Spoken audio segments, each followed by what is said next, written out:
دلوں سے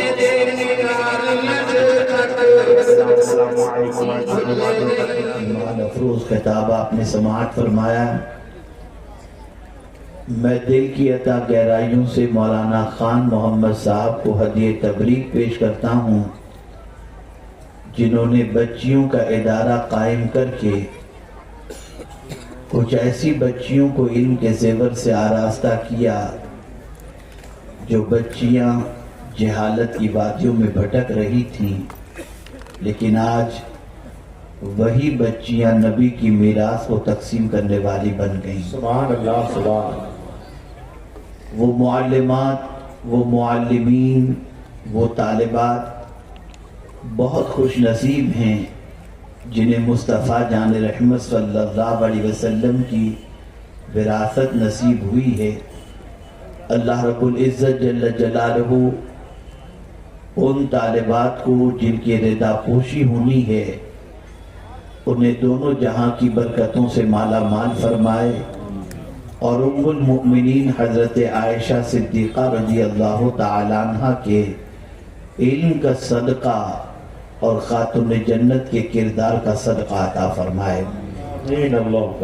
میں جانتا ہوں کہ وقت زیادہ ہو چکا ہے، میں زیادہ وقت آپ کا نہیں لوں گا، لیکن آپ کو سمجھانا چاہوں گا کہ ایک اچھا انسان بنتا کیسے ہے۔ اس لیے کہ اس وقت دنیا میں سب چیزیں تو مل رہی ہیں، اچھے انسان نہیں مل رہے۔ اچھے انسان کی بڑی قلت ہے، اچھے انسان کی تلاش ہے، اور اسی تلاش میں انسان نہ جانے کہاں کہاں بھٹکتا ہے۔ ایک بچی کی شادی کرنی ہے تو آدمی اس کے لیے بھی اچھا لڑکا تلاش کرتا ہے، مصلی کے لیے امام چاہیے، اچھا امام تلاش کرتا ہے، دکان کے لیے سیلس مین چاہیے تو اچھا سیلس مین تلاش کرتا ہے۔ غرض کہ آج تلاش ہے تو ایک اچھے انسان کی تلاش ہے۔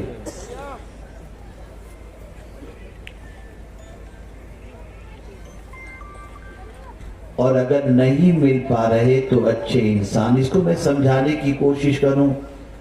آٹو رکشہ کے اندر اگر کوئی صاحب سفر کرنے والے اپنا بیگ بھول جائیں اور اس بیگ کے اندر زیادہ رقم موجود ہو، اور آٹو رکشہ چلانے والا شخص اس بیگ کو پا لینے کے بعد یہ محسوس کرے کہ اتنی رقم تو مفت میں مجھے مل گئی، میں اپنا گھر بنا سکتا ہوں، لیکن ضمیر کی آواز اسے کہے کب تک یہ گھر ٹکے گا، آؤ چلو چلتے ہیں، اس بیگ کو لے جا کر کے پولیس چوکی میں جمع کروا دیں تاکہ جس کا بیگ ہے اس تک یہ بیگ پہنچ جائے۔ وہ بیگ لے کر کے جیسے ہی پولیس چوکی میں پہنچے گا تو جانتے ہیں اس رکشہ ڈرائیور کو، آٹو رکشہ چالک کو جب کل تک کوئی نہیں پہچانتا تھا، لیکن اس کی شرافت کی بنیاد پر اب ٹی وی میں بھی اس کی فوٹو آ رہی ہے، اخبار میں بھی اس کی تصویر آ رہی ہے کہ آج کے دور میں ایسے بھی ایماندار لوگ موجود ہیں۔ پتہ چلا پورا ماحول بگڑتا جا رہا ہے۔ کاروبار کرو تو حالات اتنے خراب ہوتے ہیں کہ ادھار دو تو لینے کے لیے باٹا کے کئی چپل ٹوٹ جائیں۔ وعدے کی بے وفائی کا ایک بڑا معاملہ نظر آئے گا۔ تو کہنے کا مقصد یہ ہے کہ ایک اچھے انسان کی تلاش اگر آج کے دور میں کی جائے تو اچھا انسان ملنا بہت مشکل ہے۔ لیکن جب ہم پیغمبر رحمت صلی اللہ علیہ وسلم کی حیات طیبہ کا مطالعہ کرتے ہیں تو رسول گرامی وقار صلی اللہ تعالی علیہ وسلم کے حوالے سے ایک جملہ میں آپ کی سماعتوں کے حوالے کر دوں، شاید یہ جملہ زندگی بھر آپ کو یاد رہے اور آپ اس پر حرکت کر سکیں، اس پر کوشش کر سکیں۔ پیغمبر رحمت صلی اللہ علیہ وسلم نے بڑی عمارتیں نہیں بنائیں، بڑے انسان بنائے ہیں۔ اے رسول گرامی وقار صلی اللہ تعالی علیہ وسلم کے پیارے دیوانوں، آئیے ہم سمجھنے کی کوشش کریں کہ آخر صدیق اکبر کیسے بنے، فاروق اعظم کیسے بنے، عثمان غنی کیسے بنے، مولا علی کیسے بنے، حسنین کریمین کیسے بنے، خاتون جنت کیسے بنی۔ آخر وہ بھی تو اس معاشرے کے فرد تھے جس معاشرے میں دوسرے انسان رہ رہے تھے، لیکن پیغمبر رحمت صلی اللہ علیہ وسلم نے دنیا کے بہترین انسانوں کے اندر انہیں شامل کرنے کے لیے وہ کون سا طریقہ اختیار فرمایا جس طریقے کی بنیاد پر اللہ نے ان کو وہ مقام عطا فرمایا جو بہت عرف و اعلیٰ ہے، جو بہت بلند و بالا ہے۔ میرے پیارے آقا صلی اللہ علیہ وسلم کے پیارے دیوانوں، دنیا کی کوئی یونیورسٹی صدیق اکبر کی مثال پیش نہیں کر سکتی، فاروق اعظم کی مثال پیش نہیں کر سکتی۔ بس ہمیں اس کو سمجھنا ہے کہ رسول اعظم صلی اللہ علیہ وسلم نے وہ کون سا طریقہ اختیار فرمایا تھا جس کی بنیاد پر اتنے اچھے انسان تیار ہوئے۔ تو قرآن کہتا ہے لَقَدْ مَنَّ اللَّهُ عَلَى الْمُؤْمِنِينَ اِذْ بَعَثَ فِيهِمْ رَسُولًا مِّنْ أَنفُسِهِمْ۔ اللہ اکبر، اللہ نے مومنوں پر احسان فرمایا کہ انہی میں سے ایک عظمت والے رسول کو مبعوث فرمایا۔ اب رسول اعظم صلی اللہ علیہ وسلم انسان تیار کرنے کے لیے تشریف لائے، معاشرے کو بہترین انسان دینے کے لیے تشریف لائے، تو پیغمبر رحمت صلی اللہ علیہ وسلم نے کس طریقے سے شروع فرمایا؟ تو قرآن کہتا ہے یتلو علیہم آیاتہ، اللہ کے رسول صلی اللہ علیہ وسلم انسانوں کے سامنے اللہ کی آیت تلاوت کرتے، اور جب اللہ کے رسول صلی اللہ علیہ وسلم آیتوں کی تلاوت کرتے تو آیتوں کی تلاوت کا اثر انسان کی زندگی پر ہوتا۔ یاد رکھیں، اتنا عقیدہ تو مسلمانوں کا ہے ہی کہ مرنے والا جب مر جاتا ہے تو اس کے ایصال ثواب کے لیے جب ہم زمین کے اوپر قرآن خوانی کرتے ہیں تو قرآن کا ایصال اگر اس کو کرتے ہیں، اس کا ثواب اگر پہنچاتے ہیں، تو مرنے والے کو قرآن کا ثواب جب پہنچتا ہے تو قبر کے اندر اسے راحت نصیب ہو جاتی ہے۔ تو پتا چلا جب مرنے والے کو قرآن نفع پہنچا سکتا ہے تو کیا زندہ کی زندے کو قرآن نفع نہیں پہنچائے گا؟ اللہ کے رسول صلی اللہ علیہ وسلم قرآن کی آیتیں تلاوت کرتے، اللہ اکبر، آیات تلاوت کا اثر یہ ہوتا دل پگھلتا جاتا، کفر نکلتا جاتا، بدعقیدگی نکلتی جاتی، انسان کے دلوں کے اندر اللہ کے کلام کا اثر پیدا ہوتا اور انسان اللہ کے کلام کو سننے کے بعد اپنی زندگی کے اندر حلاوت محسوس کرتا۔ آئیے میں آپ کو سمجھاتا ہوا چلوں، جب دنیا نے دیکھا کہ پیغمبر رحمت صلی اللہ علیہ وسلم کی زبان سے نکلنے والے قرآن کے الفاظ کی بنیاد پر انسان کی زندگیاں بدل رہی ہیں اور انسان کفر کی وادیوں سے نکل رہا ہے، تو اس وقت اس زمانے کے کافروں نے کہا وَقَالَ الَّذِينَ كَفَرُوا لَا تَسْمَعُوا لِهَذَا الْقُرْآنِ وَالْغَوْا فِيهِ لَعَلَّكُمْ تَغْلِبُونَ۔ اللہ اکبر، کافروں نے کہا قرآن نہ سنو اور جب قرآن پڑھا جائے تو شور کرو۔ اللہ اکبر، پتا چلا اللہ کی کتاب کی تاثیر ہے، اللہ کی کتاب کا اثر ہے جس کی بنیاد پر انسان کی زندگی بدلتی ہے۔ آج میں آپ کو بتاؤں یہ گاڑیوں میں گانے کیوں شروع کر دیے گئے، یہ شادیوں میں گانے کیوں شروع کر دیے گئے، یہ ہر جگہ پر گانے کیوں شروع کر دیے گئے، فلائٹ میں گانے کیوں شروع کر دیے گئے، ہر جگہ میوزک اور گانے کیوں شروع کر دیے گئے؟ تاکہ اس کی بنیاد پر انسان کے کانوں تک قرآن کی آیتیں نہ پہنچے۔ اور حد تو یہ ہے کہ وہ مسلمان جو قرآن کو اللہ کی کتاب مانتا ہے لیکن پھر بھی اس کی سچویشن یہ ہو گئی قرآن سننے کے لیے تیار نہیں، قرآن سننے سے طبیعت گھبراتی ہے، تلاوت کی جائے تو ادھر ادھر دیکھتا ہے، جلدی سے کہتا ہے تلاوت ختم ہو جائے تو اچھی ہے، اور سورہ کی تراویح ہوتی ہو تو 10 سورہ کی تراویح پڑھنے کے لیے چلا جائے گا، اور اگر پورا قرآن کوئی تجوید کے ساتھ پڑھنے والا ہو وہاں تراویح پڑھنے نہیں جائے گا۔ طبیعت قرآن سے اکتا رہی ہے۔ آپ کہتے ہو اللہ ہم پر مہربانی فرمائے، اللہ ہمیں سکون کی دولت عطا فرمائے، اللہ ہم پر رحم و کرم کی بارشیں نازل فرمائے، تو میرے رب نے قرآن مقدس میں خود ارشاد فرما دیا اے میرے بندو، اگر تم چاہتے ہو کہ میں تم پر رحم و کرم کروں تو سنو، اذا قرئ القرآن فاستمعوا له وانصتوا لعلکم ترحمون. جب قرآن پڑھا جائے چپ رہو, خاموشی سے اسے سنو, اور جب تم سنو گے اور قرآن پڑھا جائے اس وقت توجہ سے سنو اور چپ رہو. تمہیں رحم کی بھیک مانگنے کی ضرورت نہیں, میں خود تم پر رحم و کرم کی بارشیں نازل کر دوں.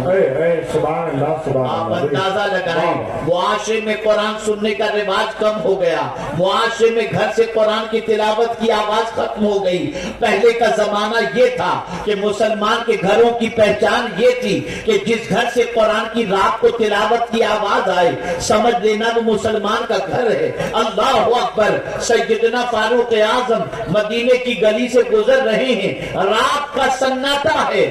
ایسے سناٹے کے عالم میں ایک گھر سے قرآن کی تلاوت کی آواز آتی ہے, پڑھنے والا پڑھ رہا ہے ان عذاب ربک لواقع.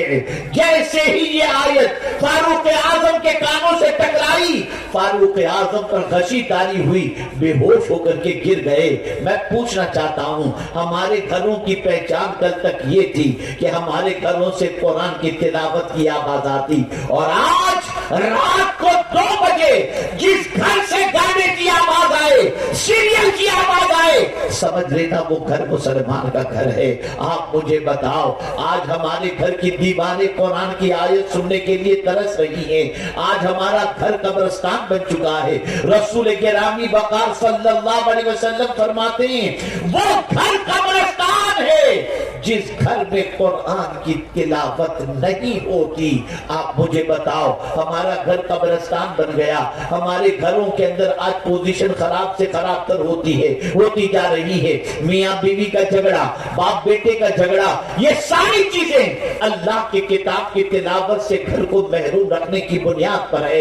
اے رسول اعظم صلی اللہ علیہ وسلم کے دیوانوں, ہمارے یہاں تو یہ بھی سسٹم چل رہا ہے, یہ ہو گیا, وہ ہو گیا, فلاں ہو گیا, یہ پریشانی. ساری پریشانیوں کا علاج اللہ نے اپنی کتاب میں رکھا ہے. فرمایا جس گھر میں 40 روز تک سورہ بقرہ کی تلاوت کی جائے شیطان اس گھر سے بھاگ جایا کرتا ہے, بلائیں اس گھر سے رخصت ہو جایا کرتی ہیں, پریشانیاں اس گھر سے چلی جایا کرتی ہیں. لیکن ہم قرآن کی تلاوت نہیں کرتے. اللہ اکبر. میرے پیارے آقا صلی اللہ علیہ وسلم کے پیارے دیوانوں, تو عرض یہ کر رہا تھا رسول اعظم بہترین انسان تیار کرنے کے لیے اللہ کی کتاب کی تلاوت کرتے, اور تلاوت کا اثر انسان کی زندگی پر ہوتا, انسان کے دلوں پر ہوتا.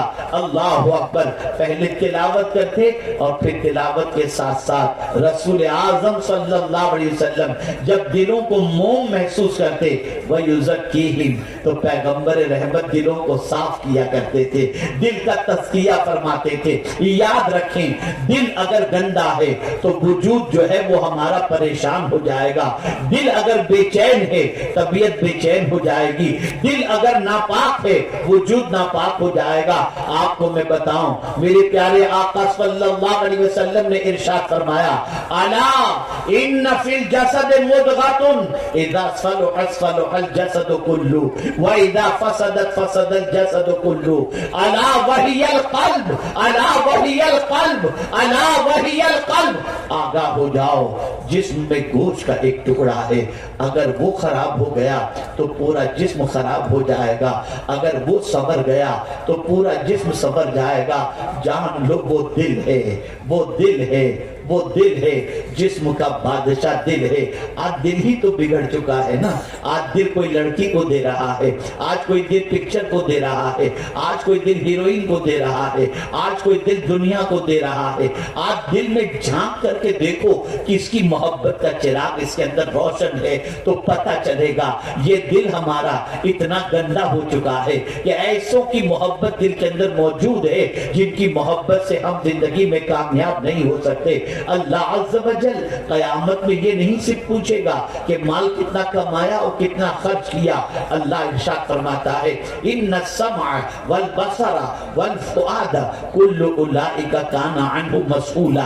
بے شک کان, آنکھ, دل, یہ سب کے بارے میں قیامت میں سوال پوچھا جائے گا. میں آپ سے پوچھنا چاہتا ہوں, اپنے دل میں جھانک کر کے ہم دیکھیں کہ ہمارے دل میں کس کی محبت ہے. آج گناہ کی محبت دل کے اندر, آج کینہ ہمارے دل میں، حسد دل میں، بغض دل میں، یہ ساری چیزوں سے دل بھرا ہوا ہے. یاد رکھیں چہرے پہ داڑھی رکھنا سنت ہے، سر پر امامہ شریف باندھنا سنت ہے، مسواک کا استعمال کرنا سنت ہے، شادی کرنا سنت ہے. لیکن آج ایک سنت میں آپ کو بتا دیتا ہوں، سن لو. حضرت انس رضی اللہ تعالی عنہ سے پیغمبر رحمت صلی اللہ علیہ وسلم نے فرمایا، اے انس، تم سے ہو سکے تو صبح اس حال میں کرو کہ تمہارے سینے میں کسی مومن کے لیے کینہ نہ ہو. اور اے انس سنو، یہ میری سنت ہے، اور جس نے میری سنت سے محبت کی اس نے مجھ سے محبت کی، اور جس نے مجھ سے محبت کی وہ جنت میں میرے ساتھ ہوگا. اے رسول گرامی وقار صلی اللہ تعالی علیہ وسلم کے دیوانوں، آقا کریم صلی اللہ علیہ وسلم یہ سنت حضرت انس کو سکھا رہے ہیں. اور جب میں امام عشق و محبت کی دہلیز پر پہنچتا ہوں اور خوشاچی ہو کر کے عرض کرتا ہوں کہ حضور مجھے بھی کچھ بتائیں دل کے بارے میں، تو میرے امام کہتے ہوئے دکھائی دیتے ہیں، تو جو چاہے تو ابھی میل میرے دل کے دھلیں، تو جو چاہے تو ابھی میل میرے دل کے دھلیں، کہ خدا دل نہیں کرتا کبھی میلا تیرا. اور مانگتے ہیں تو کیا مانگتے ہیں؟ چمک تجھ سے پاتے ہیں سب پانے والے، میرا دل بھی چمکا دے چمکانے والے. اے رسول اعظم صلی اللہ علیہ وسلم کے دیوانوں، پیغمبر رحمت صلی اللہ علیہ وسلم نے صحابہ کے دل کو صاف کیا، اللہ کی محبت بٹھائی، اللہ کے رسول کی محبت بٹھائی، قرآن کی محبت بٹھائی، نیک اعمال کی محبت بٹھائی، گناہوں سے رشتہ توڑا. رسول اعظم نے گناہوں کی محبت نکالی، مال کی محبت نکالی، دنیا کی محبت نکالی. یہ ساری محبتوں سے دل کو خالی کیا اور اپنی محبت سے سرکار صلی اللہ علیہ وسلم نے بھر دیا. میرے پیارے آقا صلی اللہ علیہ وسلم کے پیارے دیوانوں، اب سمجھتے ہوئے چلیں دل کی صفائی ہوتی جا رہی ہے.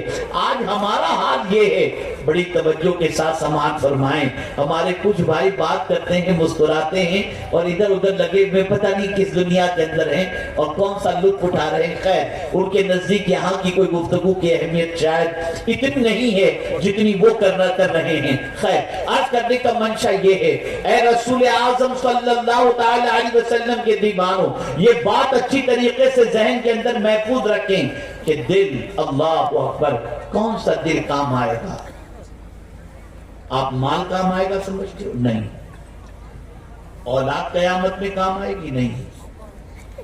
واضح لفظوں میں اللہ نے منع فرمایا، یوم لا ينفع مال ولا بنون.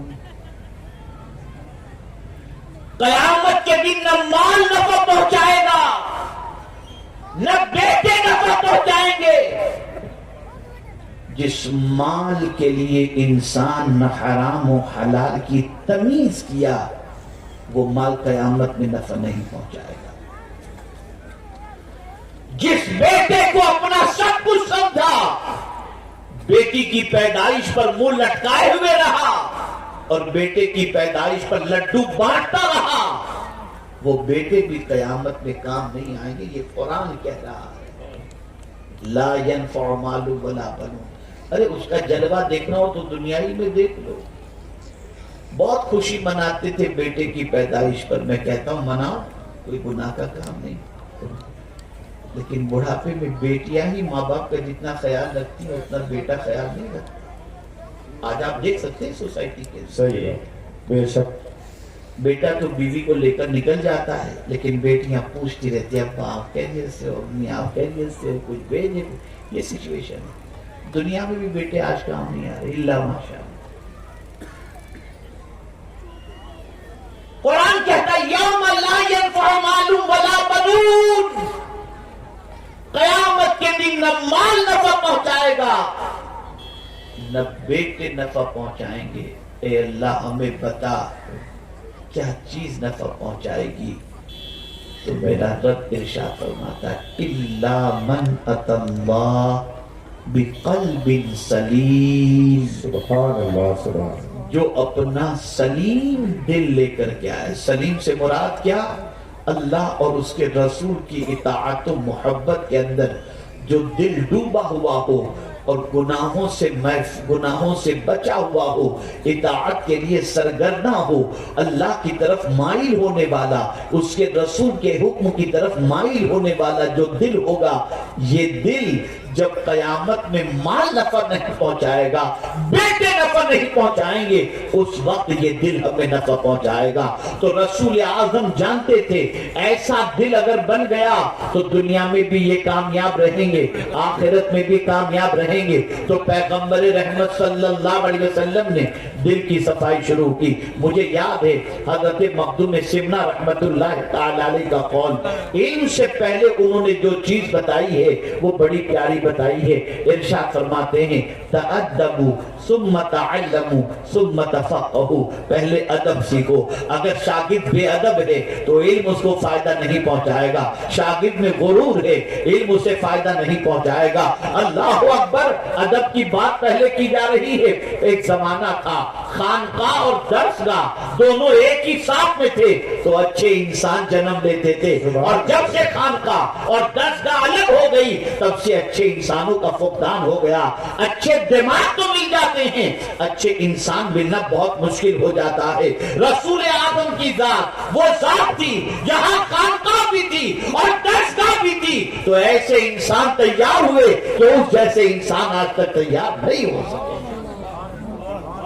علم بھی ہو، تزکیہ بھی ہو، تصوف بھی ہو، تزکیہ بھی ہو، تعلیم بھی ہو۔ یہ اس آیت سے ہمیں سبق ملتا ہے۔ اللہ کے رسول دل کی صفائی کرتے، اللہ کے رسول دل کو مانجا کرتے۔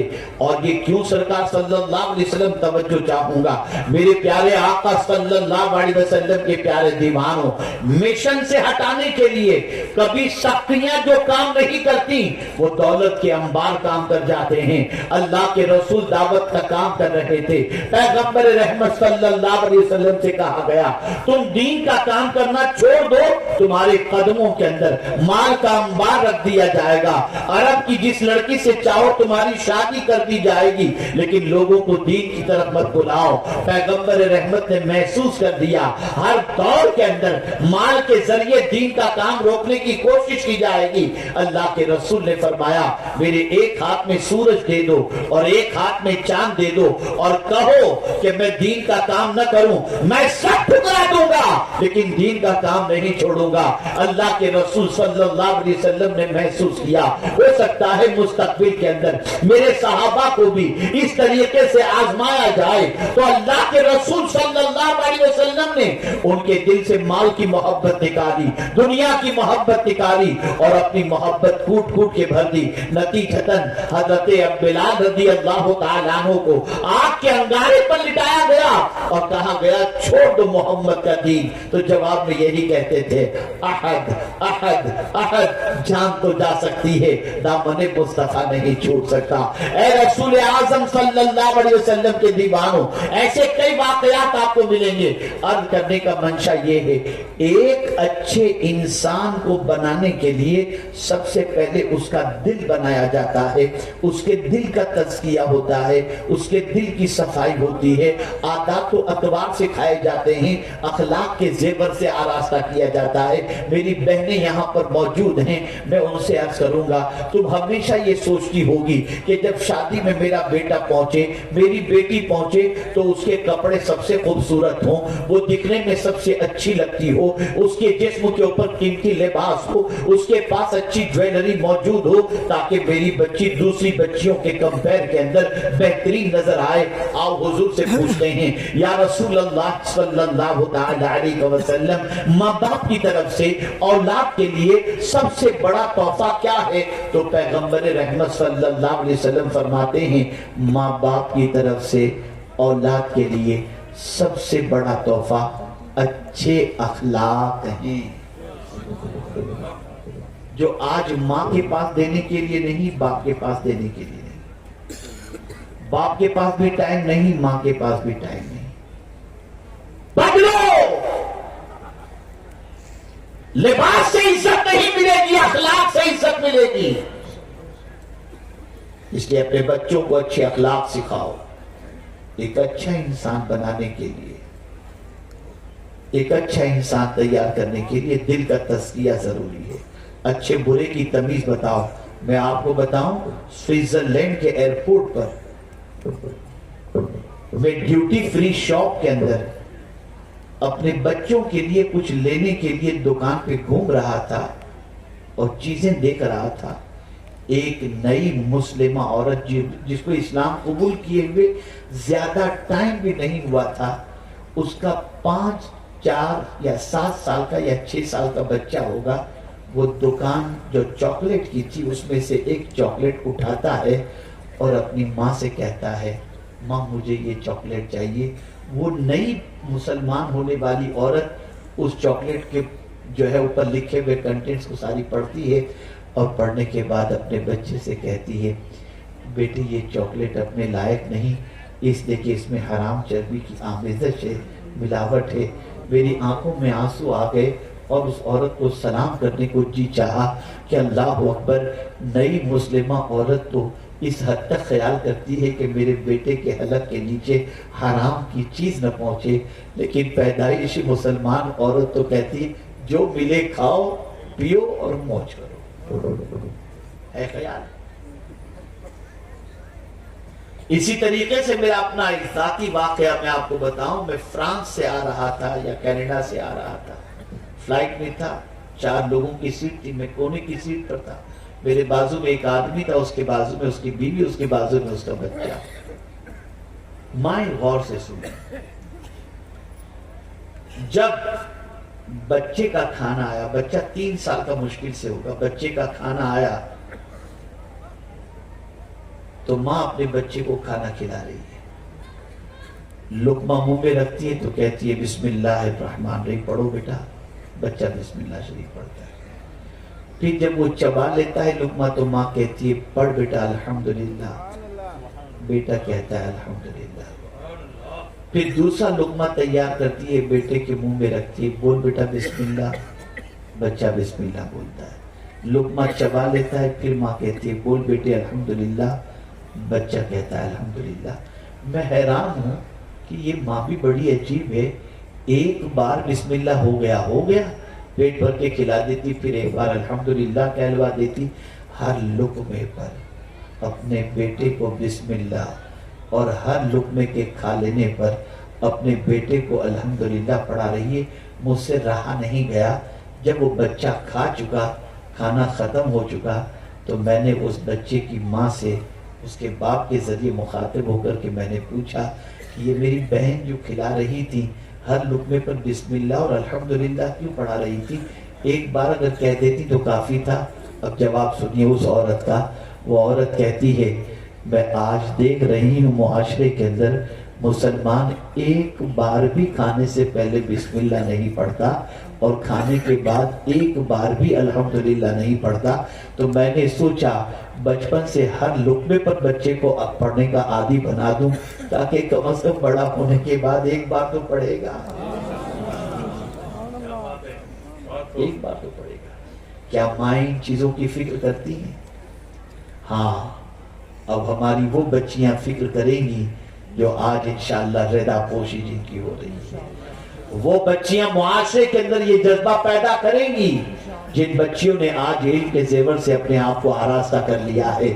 یاد رکھو آج ضرورت اس امر کی ہے کہ عورتیں سب سے پہلے یہ محسوس کریں کہ جو دین اللہ نے ہم کو دیا ہے اس دین سے بہتر کوئی چیز نہیں ہو سکتی. سب سے بڑا سرمایہ ہمارے لیے دین اسلام ہے. آج یہ میں آپ کو بتاؤں، حضور رحمت عالم صلی اللہ علیہ وسلم پر سب سے پہلے اسلام لانے والی خاتون حضرت خدیجہ الکبریٰ رضی اللہ تعالیٰ عنہا ہیں. نبوت کا چہرہ سب سے پہلے اگر کسی نے دیکھا ہے تو وہ بھی حضرت ام المؤمنین خدیجہ الکبریٰ رضی اللہ تعالی عنہ کی ذات ہے۔ نبی پر سب کچھ لٹانے کے اندر سب سے آگے اگر کوئی نظر آتا ہے تو وہ بھی ام المؤمنین حضرت خدیجہ الکبریٰ کی ذات نظر آتی ہے۔ آپ اندازہ تو لگائیے راہ خدا میں جان دینے والی اگر کلمہ پڑھنے والا کوئی نظر آتا ہے تو سب سے پہلے خاتون ہی نظر آتی ہے۔ اللہ اکبر۔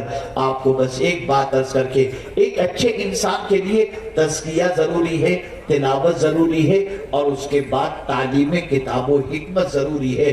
میں عرض کروں گا تعلیم پر ہمارے سید امین القادری صاحب قبلہ نے بڑی اچھی گفتگو فرمائی اور آپ نے اسے سماعت فرمایا، لیکن میں تزکیے کے حوالے سے اس لیے عرض کرتا ہوں کہ تعلیم کے ساتھ اگر تزکیہ نہیں ہوگا، تربیت نہیں ہوگی تو اچھا انسان تیار نہیں ہو سکتا۔ یاد رکھیں علم اجر کے لیے ہے، اجرت کے لیے نہیں۔ علم اجر کے لیے ہے، اجرت کے لیے نہیں، اور جب اجرت اللہ عطا فرمائے گا تو اپنی شان کے مطابق عطا فرمائے گا، اور انسان دے گا تو اپنی حیثیت کے مطابق عطا۔ اسی لیے ہر نبی نے کہا لا اسألکم علیہ اجرا، ہر نبی نے کہا، اور پوری قیادتداری کے ساتھ کہتا ہوں کہ لاک ڈاؤن کے زمانے میں ایم بی اے کیے ہوئے، ایم اے کی ڈگری رکھے ہوئے لوگ سبزی بیچتے تو دکھائی دیے، لیکن کوئی حافظ قرآن سبزی بیچتا دکھائی نہیں دیا۔ وجہ سب سے بڑی یہ ہے کہ اللہ جس کے پاس نبی کا دین ہوتا ہے اس کی عزت کی حفاظت فرماتا ہے۔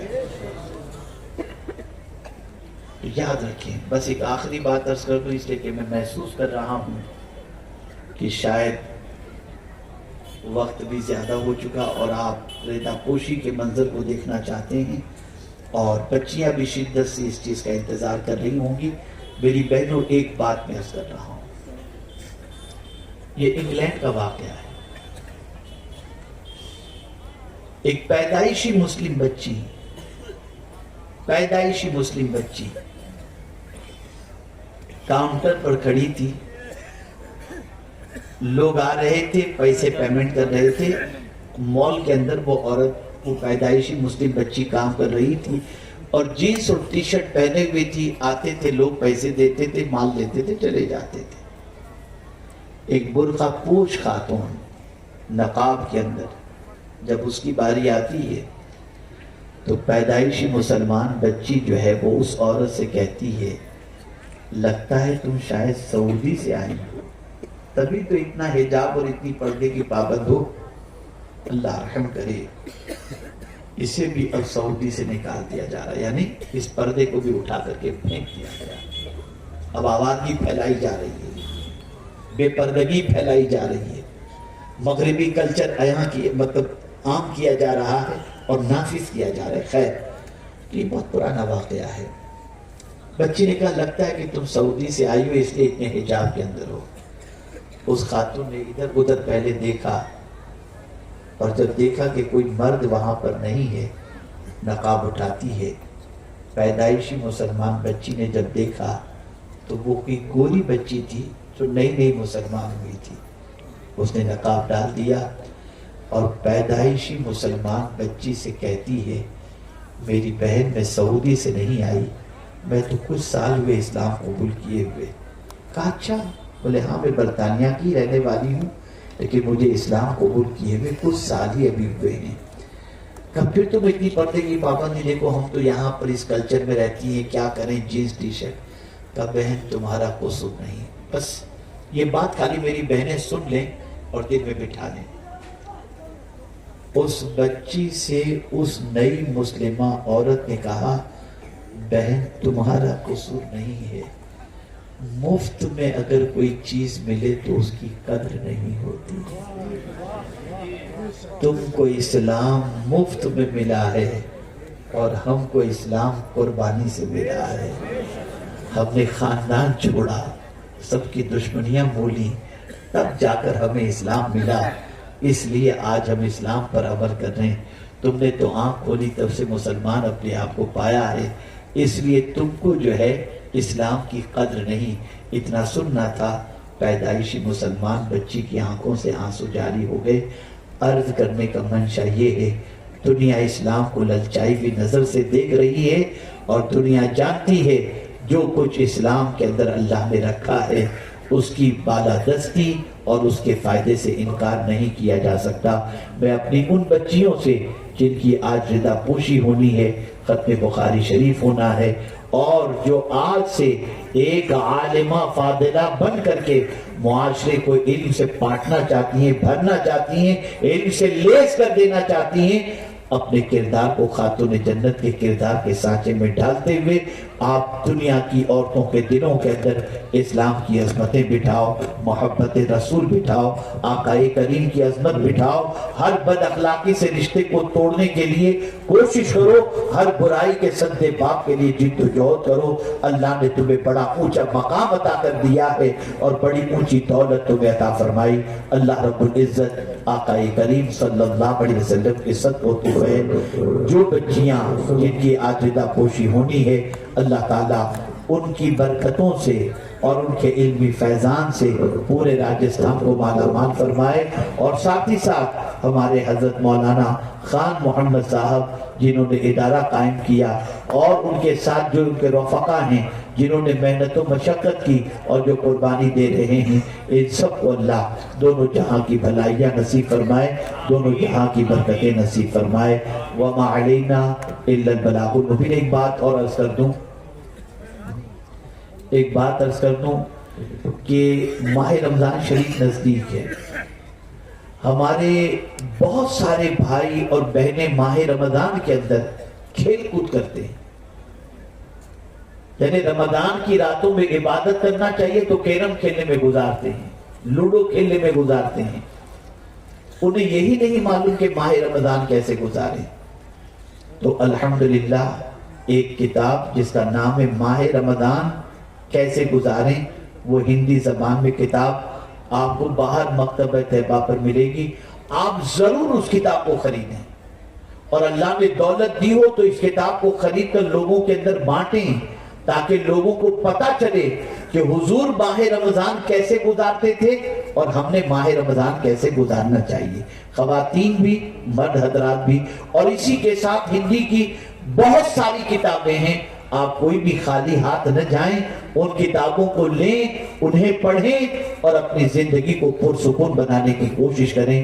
مجھے امید ہے کہ کوئی بھی خالی ہاتھ نہیں جائے گا، اور جاتے ہوئے مکتبہ طیبہ سے ہندی کتابیں مرد و خواتین ضرور لے کر کے جائیں گے۔ اللہ سب پر کرم کی نظر فرمائے۔ السلام علیکم ورحمۃ اللہ۔